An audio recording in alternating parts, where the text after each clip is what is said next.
계속해서 마가복음을 강해합니다.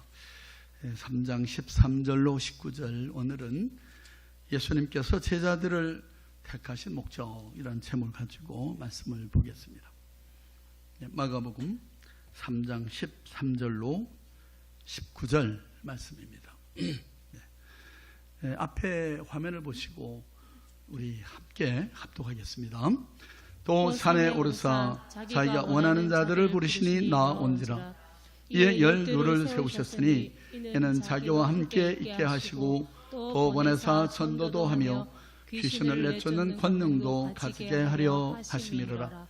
이 12를 세우셨으니 시몬에게는 베드로란 이름을 더하셨고 또 세베대 아들 야고보와 야고보의 형제 요한이니 이 둘에게는 보아너게 곧 우레의 아들이란 이름을 더하셨으며 또 안드레와 필립과 바돌로메와 마테와 도마와 알페오의 아들 야고보와 및 다데오와 가나안인 시몬이며 또 가룟 유다니 이는 예수를 판다하더라.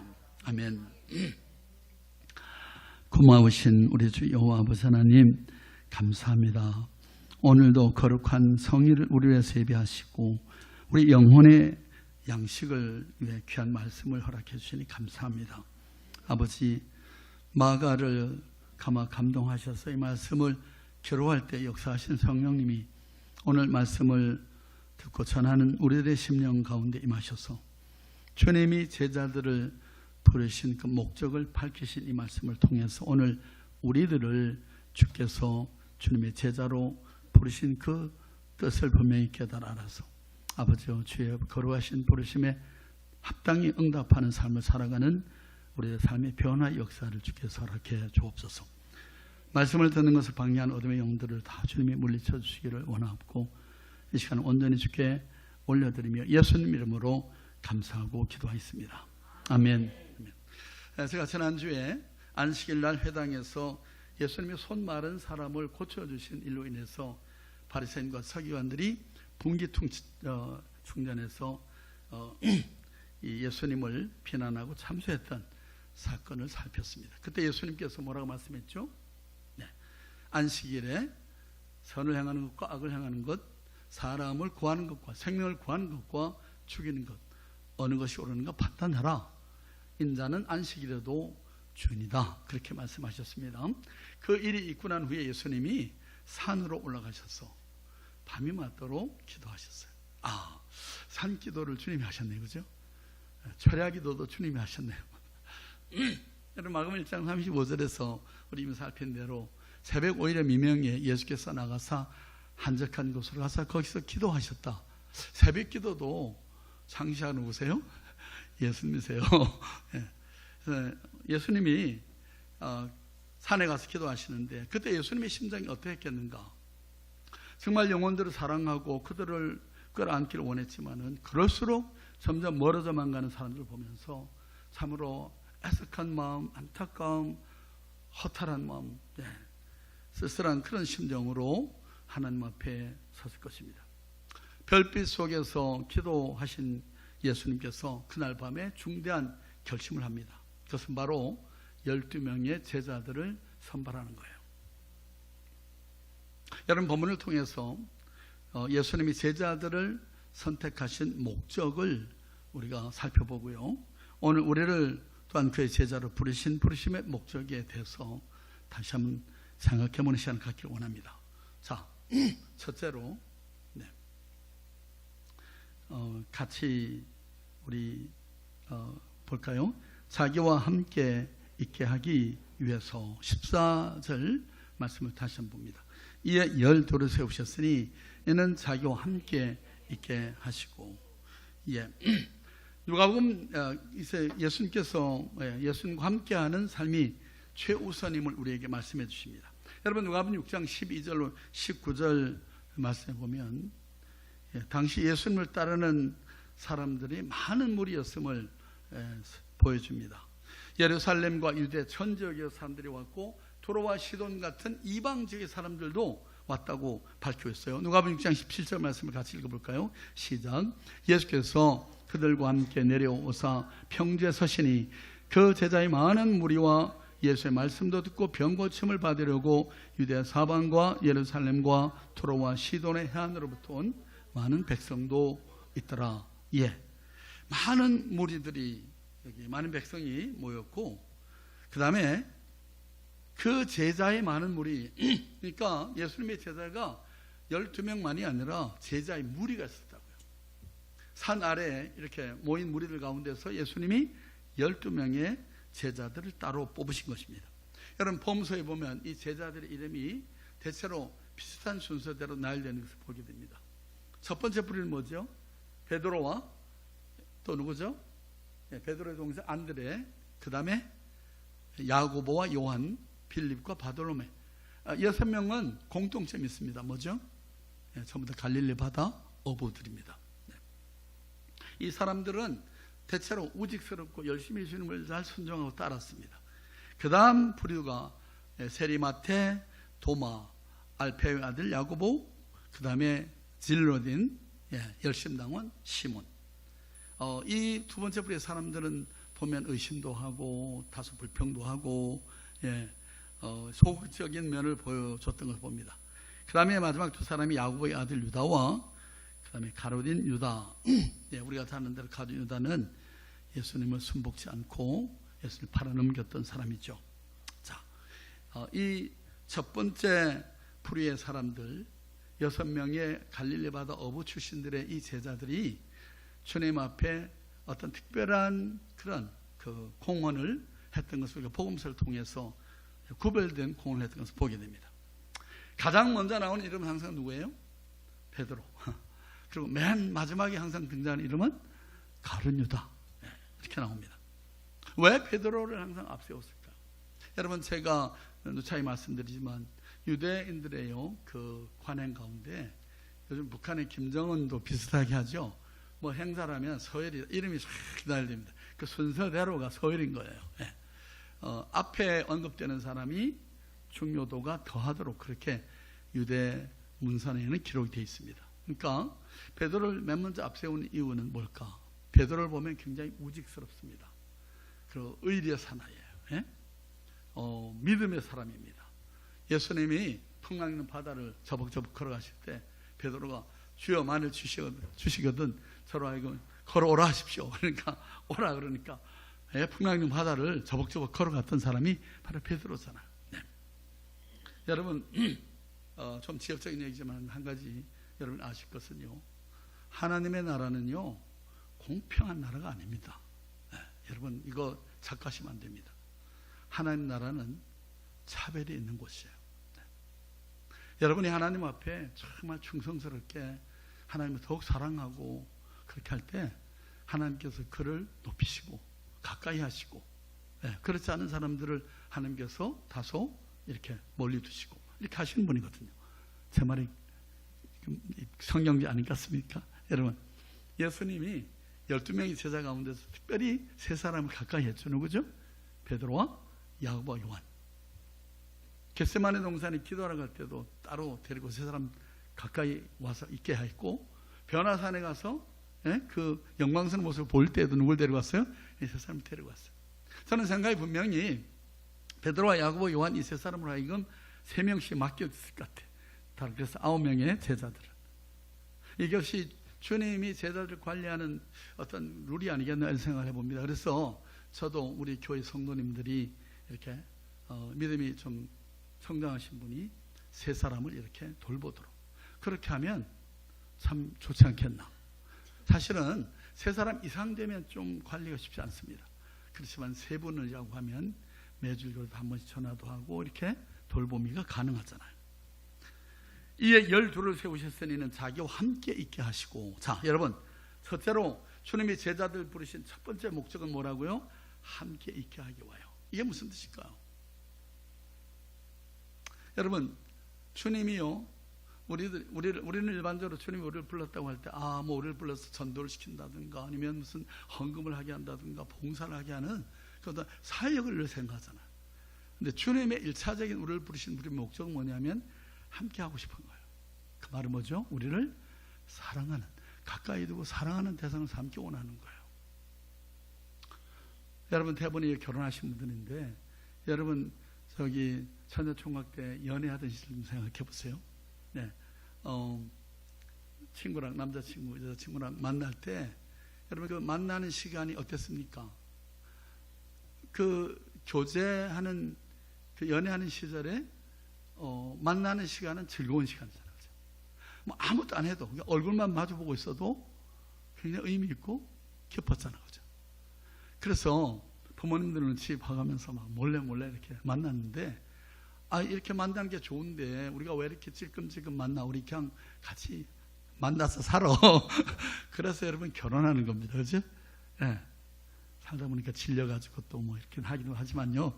하여튼 처음에는 다 함께 있는 시간에 좋아서 그게 연애의 감정이잖아요. 주님이 제자들을 불러서 함께 있게 하시고, 이건 뭐는 삶을 공유하기 원하셨다고 하는 것은 그 제자들을 사랑의 관계로 이렇게 삶을 함께 하기를 원하셨던 것을 기억해야 됩니다. 여러분, 우리가 주님 앞에 나오게 되는 일이나 특별히 주님의 제자로 이렇게 부름을 받아서 주님과 관계를 맺는 것은 기본적으로 사랑이 그 매는 끈이라는 것을 잊지 마십시오. 예를 들어보죠.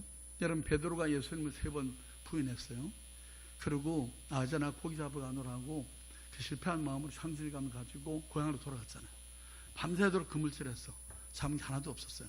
그런데 어느 날 새벽에 주님이 거기 나타나셔가지고 베드로와 하여금 잡은 고기를 가져오게 해서 같이 구워 먹죠. 조반을.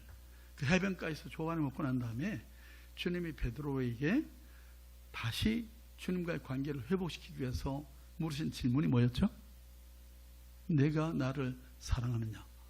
3번 그 질문하셨어요. 여러분, 우리가 오늘 주님 앞에 나와서 예배하는 것도 뭘 위해서 여러분 나오셨어요? 주님은요, 우리는 물론 주님 앞에 필요도 있고 바라는 바도 있고 이런 어떤 개인적인 영적 육적인 필요 때문에 나올 수도 있지만은, 그러나 주님께서 우리를 기본적으로 바라보시는 그 관계의 설정의 기준은 뭐냐면 사랑입니다. 네. 아버지 사랑합니다. 제가 이제 사랑해요. 목소리 높여 경배요. 제가 주님을 향한 사랑의 찬양을 매주 아침에 부르죠. 그죠? 여러분 아주 떡져나도록 부르는데 그게 왜 중요한가 하면 주님은요, 나를 사랑하는 자가 나의 사랑을 입으며 나를 간절히 찾는 자가 나를 만날 것이라 그러셨어요. 그러니까 주님을 향한 사랑을 가지고 우리가 주님께 나가는 겁니다. 다른 사람이 많음으로 가장 가까이서 두고 사랑하기를 원하시는 그 제자들을 택하셨다고요. 그것이 그들이 우리들이라고 말합니다. 여러분, 또 고난의 때를 대비해서 미래를 준비하기 위해서 예수님 뒤를 이어서 잘 감당할 사람들을 이렇게 가까이 뽑은 거죠. 여러분, 일반적으로 이 제자들하고 사도들의 확연한 차이가 있습니다. 이 12사도는 어떤 사람들입니까? 가장 가까이서 여러분 주님께 배우고 듣고 모든 사역을 함께하는 특권을 가졌습니다. 예를 들면 여러분 씨 뿌리는 비유에서 뭐 길가봐, 돌짝봐, 가시덤굴밭, 뭐 좋은 밭 이 말씀하시면서 나중에 제자들이 그 뜻을 물을 때 따로 불러서 그 제자들에게 천국의 비밀을 알려주잖아요. 그게 은혜인 겁니다. 그게 선택받은 사람들의 특권인 거예요. 제자들에게 주어진 은혜였음을 알 수 있습니다. 특별한 가르침을 이들에게 따로 종종 줬습니다. 그리고 왜냐하면 그들로 하여금 앞으로 교회를 건설할 책임을 맡기는 사람들이기 때문에 그런 거죠. 훈련의 방법을 보면 합숙하면서 같이 공동체 삶을 공유하면서 말씀 사역을 보고 듣고 증인되는 법을 가르쳤습니다. 여기서 한 가지 다른 이들과 좀 다른 특징이 있다고 하면요, 일체의 비판이나 의심이 허용되지 않았습니다. 그죠? 이 선택받은 12명의 제자들에게는 절대적인 순복이 요구됐습니다. 그러므로 사랑받는 사도로 제자로서 주님 앞에 설 때 우리가 잘 듣고 잘 볼 수 있어야 됩니다. 예수님의 관점에서 절대 순복하는 증인들이 돼야 하는 것이죠. 우리 주님과의 동행을 찬양에 담아서 한번 불러볼까요? 네.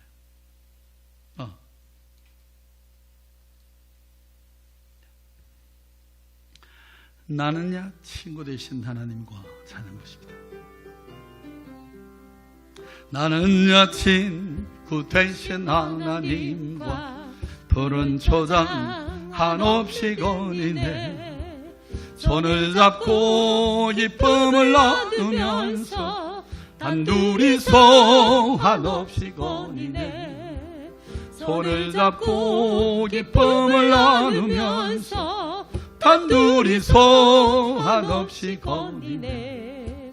지나간 날들 내게 말씀하며 앞날에 될 일 내가 들을 때 믿을 수 없는 꿈만 같은 사실 믿으니 이 세상 천국 같아.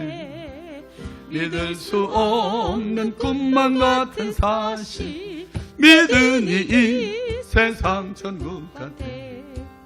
나는야 친구 되신 하나님과 영원히 다정하게 지내리. 천지는 모두 없어진다 해도 우린 영원히 지내게 되리. 천지는 모두 없어진다 해도 우린 영원히 지내게 되리. 주님과 함께하는 시간, 지금도 좋지만 그죠? 우리가 앞으로 하나님 나라의 주님과 영원히 함께하는 그 시간 우리는 사모합니다. 주님이 함께하시기 위해서 우리를 부르셨습니다. 자, 두 번째로는 보내서 전도하도록 했습니다. 4절 하반절을 같이 읽죠. 이에 12를 세우셨으니 이는 자기와 함께 있게 하시고 또 보내서 전도도 하며. 제자를 부르신 두 번째 목적, 나아가 전도하도록 우리를 부르셨다고 말씀합니다. 무엇을 증거하는 거죠? 예수님께서 죄로 말미암은 그 모든 저주에서 우리를 해방시킨 사실을 전하는 겁니다. 인생의 모든 문제를 해결하신 예수 그리스도의 십자가와 부활의 능력을 알려주는 거예요. 어떻게 증거하죠?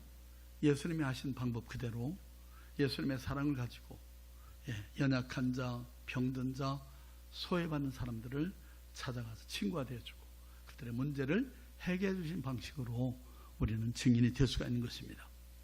여러분, 요한복음 15장 16절 말씀을 같이 보죠. 너희가 나를 택한 것이 아니오 내가 너를 택하여 세웠나니 이는 너희로 가서 과실을 맺게 하고 또한 너희 과실이 항상 있게 하여 아버지께 무엇을 구하든지 다 받게 하려 함이라. 여러분, 여기 과실을 맺게 하기 위해서 우리를 택했다. 너희가 나를 택한 것이 아니고 내가 너를 택했다 분명히 말씀합니다. 근데 우리를 통해서 과실을 맺기를 원하시는데 어떤 과실을 기대하실까요? 우리 이 컨텍스트를 보면 두 가지 생각할 수 있습니다. 전도의 열매, 영혼의 열매, 구원의 열매와 그리고 성령의 열매, 예수님의 형상을 닮은 모습에서 우리가 열매를 맺어야 되는데 이렇게 열매 맺는 삶을 힘쓰면 어떻게 한다고요? 여기 중요한 약속이 하나 들어있습니다. 너희가 아버지께 무엇을 구하든지 다 받게 하려 합니다. 여러분이 기도 응답을 하는 비결이 있습니다. 뭐죠? 열심히 전도하면 됩니다. 복음으로 설명되는 삶을 사시면 됩니다. 부르심에 적극적으로 응답하는 삶을 살아가면 됩니다. 매일의 삶 속에 믿지 않는 사람들을 볼 때마다 저분에게 예수를 믿게 해야지. 어떻게 하면 복음을 전할 수 있을까? 그럴 때 여러분이 어떤 집에 갔는데 기도 제목이 없나요? 우리 며느리가 결혼한 지 5년이 지났는데 아이를 못 낳고 있어요. 임신하시면 좋겠어요. 그때 여러분이 제가 하나님은 전능하신 분입니다. 능치 못함이 없으니까 기도해 드릴게요. 그리고 아버지 하나님, 이 가정에 이 며느리에게 태를 열어서 태 열매를 주십시오. 예수 이름으로 믿고 기도합니다. 아멘. 그럼 어떻게 하신다고요? 하나님이 기도 응답하신다고요. 아멘 왜 이렇게 약하지? 여러분이 전도하면서 기도하면 하나님 응답하십니다. 여러분이 믿음이 대단하고 잘나서가 아니고 그 영혼 구원을 위해서는 그렇게 하세요. 오늘 우리 금주 암송 선구 요한복음 15장 8절 같이 했습니다. 너희가 과실을 많이 맺으면 내 아버지께서 영광을 받으실 것이요 너희가 내 제자가 되리라. 주님의 제자가 되는, 주님의 제자로서 특징 뭐라고요? 열매를 맺는 거라고요. 예. 여러분이 매일의 삶 속에서 성령 열매를 맺든지 이렇게 전도 열매를 맺는 삶이 계속 이루어질 때 여러분 우리가 주님의 제자로서 부름받기 합당한 크리스찬으로 예수님을 따르는 사람, 예수님을 닮아가는 사람의 이름으로 불려질 자격이 있는 것입니다. 다니엘 12장 3절 말씀 읽습니다. 지혜 있는 자는 궁창의 빛과 같이 빛날 것이요 많은 사람을 옳은 대로 돌아오게 한 자는 별과 같이 영원토록 비추게 되리라. 여러분이 장차 하나님 앞에 설 때, 하나님 앞에 가서 우리 영원한 삶을 살아갈 때 해같이 빛나는, 영원히 빛나는 그런 하나님께로부터 영광을 누리는 비결은 여러분 많은 사람을 옳은 대로 돌아오게 하는 전도의 사명이 있다는 것을 잊지 마시기 바랍니다. 자, 예수님이 부활 후에 제자들에게 나타난 무려 40일간이나 그러면서 약속한 성령을 예루살렘 오면서 기다려라. 그리고는 봄의 증인이 되라. 이 명령하셨어요. 자, 흩어졌던 제자들이 주님의 명령대로 예루살렘 모여서 간절히 기도했더니만 성령이 임했잖아요. 그죠? 부활하신 예수님 만나고 성령의 부어주심을 경험한 이후에 그들의 관심은 급속도로 관심의 초점이 바뀝니다. 새로운 세계 비전을 향해서 달려가기로 그렇게 방향전환이 이루어집니다. 여러분, 관심의 초점이 제자들이 꿈꾸던 지상의 낙원, 이 정적인 나라로부터 주님이 설파하신 영적 나라로 바뀌어졌습니다. 그리고 그 대상은 이스라엘뿐만 아니라 전 세계의 모든 민족을 포함하는 그런 비전으로, 그리고 전쟁이 아닌 전도에 의해서 그 온 세상을 정복하는 그런 비전을 갖게 됐습니다. 자, 그렇다면 이게 전도란 뭘까요? 어떻게 하는 게 무엇이 전도일까요? 아, 목사님, 그거 뭐 예수님 전하는 게 전도죠. 그러면 할 말이 없습니다만. 근데 좀 더 이걸 구체적으로 제가 세분해서 한 4가지로 이렇게 적어봤습니다. 한번 같이 보죠. 전도란 읽습니다. 1절, 1번 시작. 십자가의 승리로 성취된 모든 것을 사람들에게 알리는 것. 십자가의 승리로 성취된 것. 그 사람이 알려주는 것. 2번, 승리의 복음으로 문제에 빠진 사람을 도와주는 것.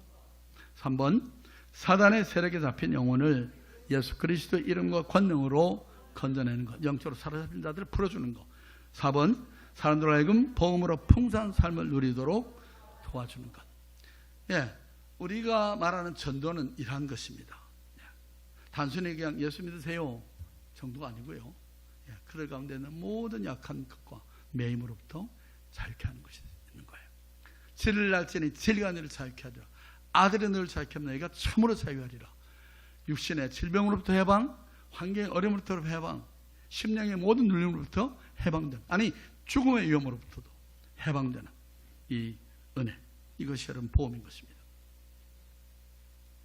제가 오래전에 봤던 영화 가운데 스티븐 스필버그가 만든 쉰들러스 리스트라는 영화가 있어요. 여러분 다 보셨어요? 제가 한 3번 봤습니다. 기회가 있으면 또 보고 싶어요. 근데 그 내용은 2차 세계대전 때 크라코라고 하는 아주 빈민지대에 출신인 이 쉰들러라고 하는 사람이 유대인이 운영하던 그릇 공장을 인수받아가지고 이제 유대인 값싼 노동력을 이용해 노동 착취하는 거죠. 그래서 군수품을 생산하는 공장을 운영하는 겁니다.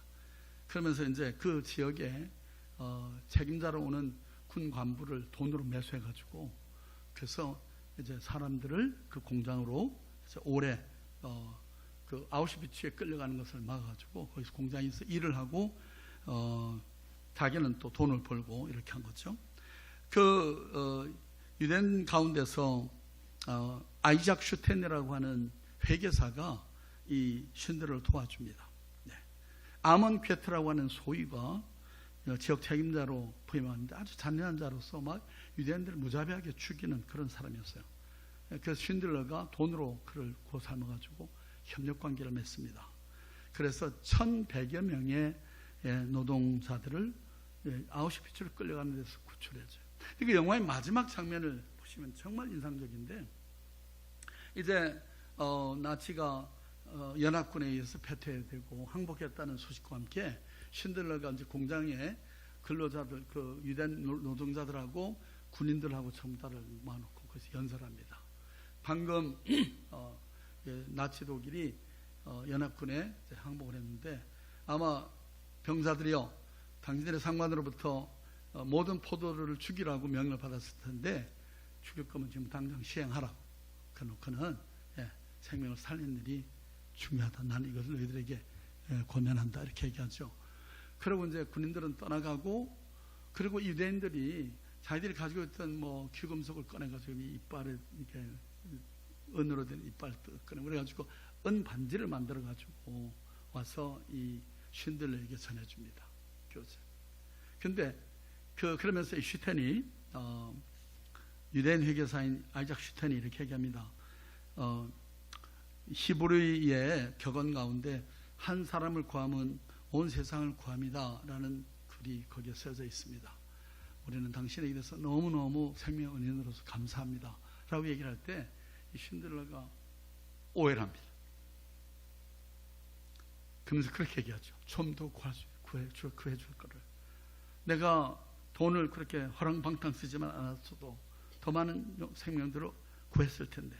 그러면서 자기 차를 보면서 이 차도 괴테한테 팔았으면 10명의 생명을 구할 수 있었을 텐데. 그러면서 나치 그 당원 배지를 가리키면서 그럽니다. 그리고 이걸 팔았으면 2명의 생명을 더 구했을 텐데. 아니면 1명이라도. 여러분, 그 영화는 어쩌면 우리 주 예수님의 그런 희생의 사역을 보여주는 영화다, 이런 생각이 드는데요. 우리 그리스도인들이 정말 가치 부여를 무엇 해야 되는지, 우리가 정말 투자해야 할 그 영원한 가치가 무엇인지를 우리에게 보여주는 것입니다. 생명이 그렇게 귀한 거예요. 한 생명이 천하보다 귀하다고 말씀했잖아요. 우리의 시간과 우리의 물질과 우리의 모든 열정을 무엇에다 우리가 우선순위로 쏟아붓고 살아야 할지를 보여주는 것입니다. 여러분, 아우슈비츠에 끌려가는 그 유대인의 생명만이 귀한 생명이 아니라 오늘 우리 주변에서 예수 모르고 죽어가는 영혼들이 다 똑같은 사람들인 것입니다. 아우슈비츠에 끌려가는 그 영혼이나 조금도 다를 바가 없는 거예요. 여러분, 저와 여러분은 따는 주님을 알고 믿음을 가지고 영생 얻는 이 복을 받은 사람들이잖아요. 여러분이 받아 누리는 그 영생이 확신하십니까? 그거 있다는 거 확신하십니까? 썩지 않고 더럽지 않고 쇠하지 아니하는 하나님의 나라, 눈물, 근심, 걱정, 고통, 즐거워 사망이 없는 그 영원한 나라가 분명히 있다는 걸 믿으세요? 근데 여러분, 어떻게 주변에 아직도 그걸 모르는 사람들, 자녀들과 가족, 친지, 이웃, 친구들을 여러분 그냥 보고만 계십니까? 그 영혼을 얻기 위해서라면, 구원 얻는 것이라면 여러분 무엇인들 아낄 것이 있겠습니까? 그렇죠? 천하보다 귀한 영혼이기 때문에 그렇습니다. 마지막으로 귀신을 내쫓는 권세를 주시고자 불렀다라 말합니다. 15절 같이 읽죠. 귀신을 내쫓는 권능도 가지게 하리 함이라. 네, 귀신을 내쫓는 영적 권세를 행사하도록 우리를 부르셨습니다. 여러분, 우리가 예수 그리스도의 이름으로 악의 영들을 격파하고 지배하는 능력과 권세를 가진 사람들입니다. 여러분, 이 권세 능력은 몇몇 사람에게만 주어진 것이 아니라 모든 믿는 자들에게 공히 부여된 권세인 거예요. 네. 여러분이 집에서 뭐 TV도 보고 유튜브도 보고 이렇게 하시는데 시간 여유가 있으시면 제가 이렇게 우연히, 저는 뭐 누가 얘기해서 우연히 그 유튜브를 이렇게 보다 보니까 CTS에서 하는 콜린 갓이라는 프로그램이 있더라고요. 거기에 그 브라이언 박 목사님이, 미국에서 활동하시는 목사님인데, 우리 김수자 권사님이 전에 한번 말씀해 주셔가지고 저도 한번 그분 메시지를 일부러 찾아 들은 적이 있는데, 참 훌륭하신 분이세요. 여러분 혹시 뭐 이렇게 TV나 CTS TV나 아니면 인터넷에 보시면 그런 프로그램을 여러분 즐겨 들으십시오. 네. 그 오직 예수의 복음을 증가하면서, 제가 봤던 프로그램에서는 이 영상으로 부흥회를 하면서 전 세계의 이 오디언스들을 이렇게 영상으로 불러서 그들의 기도 제목을 듣고 같이 기도하는 그런 시간이 있었는데, 제가 한 2시간 되는 그 시간 동안에 참 은혜를 많이 받았어요. 같이 기도에 참여하고 기도하면서. 그분이 예수 그리스도 이름 권세로 머리부터 발까지 주의 보혈피로 정결케 하고 모든 그 죄와 더러움이 다 떠나가도록 명령하고 그 육체의 질병이 떠나가도록 명령할 때 정말 기적의 역사들이 나타나고 이렇게 하는 거거든요. 여러분, 그 권세는 목사인 저 같은 사람에게만 부여된 게 아니고 모든 믿는 자들에게 주신 보편적인 은혜입니다. 여러분, 이 신의 은사만큼은요, 그것이 영적 은사면서 동시에 보편적 은혜인 것을 여러분 잊지 마십시오.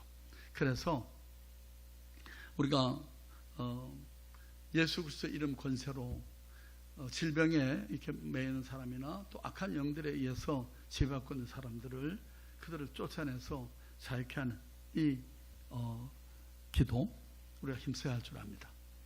예, 한번 따라해 볼래요? 따라해 보세요. 예.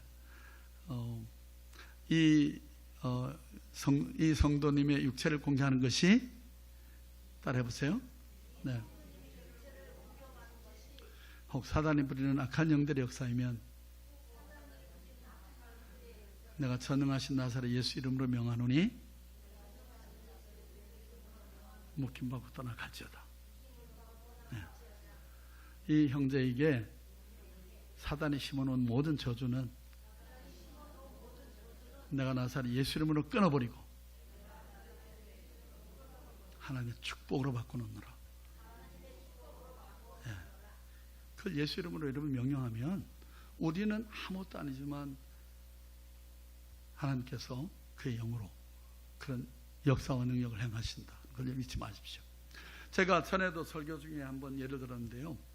제가 뉴욕에 살 때 그 뉴욕 드루웨이를 한번 운전하고 가는데 앞에 큰 추락이 바퀴가 10몇 개 다는 추락이 가는데 갑자기 저 뒤에서 스테이트루퍼가 하면서 오더라고요. 이제 과속을 했나 봐. 그래서 차를 이렇게 대라고. 그러니까 그 출혈까지 됐어요.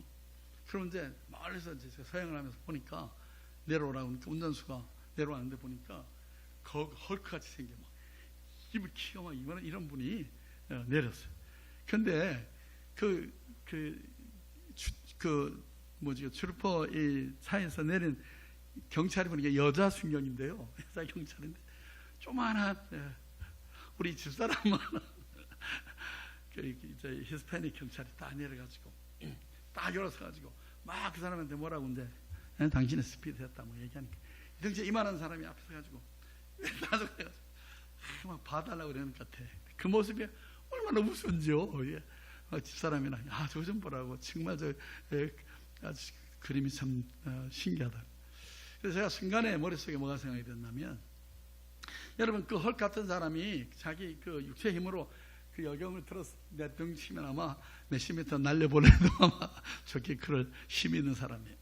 그런데도 그 가녀린 여자 앞에서 헐 같은 운전수가 조아리는 이유는 뭘까요? 그 여경이 가지고 있는 권세 때문에 그런 겁니다. authority. 권세가 뭐죠? 한국은 어떤지 모르겠는데요. 미국에서는 이렇게 교통법규 위반해가지고 티켓을 받으면 이제 법원 출두 명령이 내리잖아요. 거기에 보면은 원고가 누구냐면 the people of 뉴욕 이렇게 뉴욕 주민 아니면 the governor of 뉴욕 이런 식으로 옵니다. 그래서 피고는 너. 그러니까 경찰이 원고로 나타나잖아요. 그 법원 서류에 보면 항상 뉴욕 주민 아니면 뉴욕 주지사. 이게 뭐냐면 이 가녀린 여자 순경은 육체는 비록 가녀리고 아무것도 아니지만은 그가 가지고 있는 권세는 누구의 권세예요? 바로 뉴욕 주지사나 아니면 뉴욕 주민들의 권세로 가지고 권능을 가지고 나가는 거예요. 그러니까 이 헐 같은 운전수가 절제하는 거죠. 우리가 주님 앞에 예수님을 기도할 때 똑같은 겁니다. 우리는 연약하고 별볼로 없고 부족함이 많은 사람들이지만 우리가 믿는 그 나의 이 백이 되어 있는 예수 그리스도 그 이름의 권세가 있는 거예요. 그래서 어둠의 영이 꼼짝 못하는 겁니다.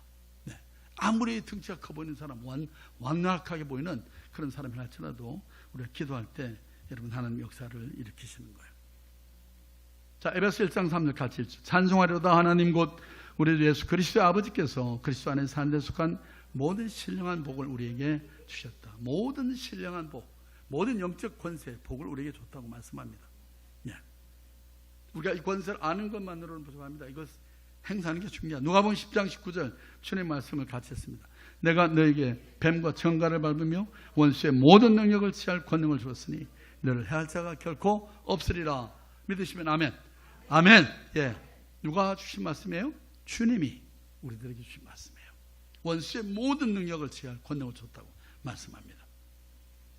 여러분, 오늘날 지상에 존재하는 모든 교회는 초대 교회에 부여했던 똑같은 영적 권세를 가지고 있는 것입니다. 에베소 6장 10절 11절 같이 했습니다. 끝으로 너희가 주 안에서와 그 힘의 능력으로 강건해지고 마귀의 간계를 능히 대적하기 위하여 하나님의 전신갑주를 입으라. 네. 자, 이제 말씀 읽겠습니다. 요한에서 4장 4절 말씀을 같이 읽죠. 자녀들아, 너희는 하나님께 속하 있고 또 그들을 이겼나니 이는 너희 안에 계신 이가 세상 인자보다 크기 때문이다. 우리 안에 계신 이는 누구예요? 예수 그리스도. 그분의 영이 있잖아, 우리 안에. 물론 아직도 예수님을 영접하지 못해서 예수님의 영을 받지 못한 사람들은 잘못 덤볐다가 망하죠. 예. 아주 정말 속된 말로 망신을 당합니다. 예. 저 그런 사람 봤거든요. 예수 이름으로 예수님 하니까 예수 이름을 해봐. 아, 참 황당하더라고요. 예. 어느 목사님이 기도하는데 그래가지고 제가 그때는 대학생 때 쇼크를 먹었어요. 그래서 우리가 정말 하나님의 사람으로 주의 종이 되면 마땅히 이 주님의 영을 우리가 가지고 권세를 나타내 행사해야 된다는 생각을 하게 됐습니다. 여러분, 이 능력이 어떤 능력이죠? 죽은 자를 일으키신 부활의 능력입니다. 하나님 보좌 우편에 앉히사 만물을 그 발 아래 복종케 하신 능력인 것입니다. 그 권세의 출처가 뭔가? 하나님이 예수 그리스도를 사망 가운데서 다시 일으키심과 그를 모든 이름에 뛰어나게 하신 데 대한 그것이 근거한 권세인 것을 여러분 잊지 말아야 됩니다. 그를 만물의 교회 머리를 세웠다고 했는데, 여러분, 머리가 소유한 능력과 권세를 지체인 발다리들도 똑같이 행사할 수 있는 것은 당연하지 않습니까? 그죠? 네. 그러므로 하나님 부여해 주신 권세 능력을 여러분 주저하지 마시고 사용해야 됩니다. 부디 믿는 자들에게 주신 권세, 이것을 확실히 알고 권세를 사용함으로 오직 한 번 예수 그리스도를 능력 있게 증거하고 왕노릇하시는 저와 여러분 될 수 있기를 주 이름으로 축복해 드립니다. 네, 기도하죠.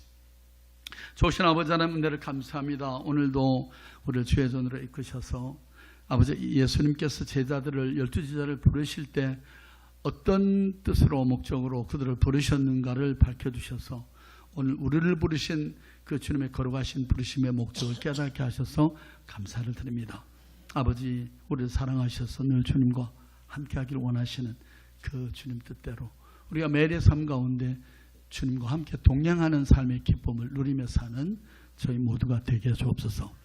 아버지여, 그리스도를 때를 넣든지 못 얻든지 증거하고 무사람을 강권하여 내 집을 채우라고 말씀하신 우리 사랑하시는 주님의 소원을 이루어드리기 위해 아버지여, 이제 우리가 예수 이름 권세를 나타내고 예수 이름 권세로 기도하고 모든 매임 가운데 있는 영혼들을 풀어다니게 하는 그런 아버지 능력 전도자들로 우리의 삶을 주께 드리기를 원합니다. 연약한 우리들을 주께 사용해 주시고 우리를 통해서 주의 이름이 주님의 영광이 드러나기를 간절히 빌고 원하며 예수님 이름으로 감사하고 기도하겠습니다.